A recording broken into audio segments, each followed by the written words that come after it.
Hello again, this is Elizabeth at Branscombe Farm. This weekend my husband did us 4 little planters. We have planted squash, tomatoes, cucumbers, some lettuce, and we did buy a couple other tomato plants as well. That way we can get a head start. My husband did a great job on these. He made them 8 foot by I think 3 feet. Hopefully we'll have quite a few vegetables. We can also give some greens to our rabbits, any leftovers that we don't eat. I just wanted to show you how handy he is and what a great job he did.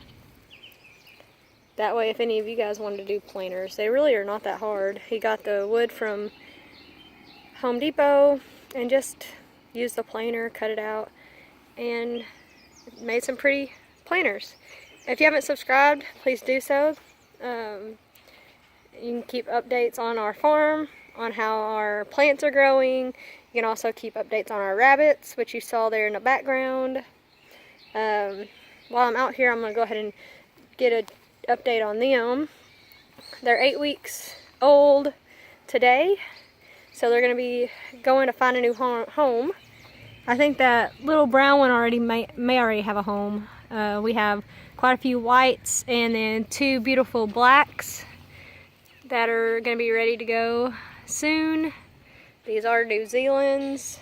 They will be a good, they're a meat mutt. These aren't pedigreed, so we're just going to sell them as pets, or if somebody wanting to start off just have meats that doesn't really care about the pedigree and showing.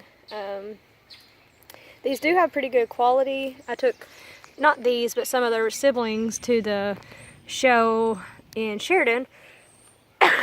Excuse me, and they had pretty good reviews. So they were a little long in the shoulders, which is something you struggle with a little bit in the New Zealand's, but they had really good hindquarters, and they got good points on that. So thank you for watching. If you haven't subscribed, please do so. This is Elizabeth again, and hopefully in a couple of days or a week I can give you an update on how our crops are coming up and what all came up and what we're going to have to replant. Thank you for watching.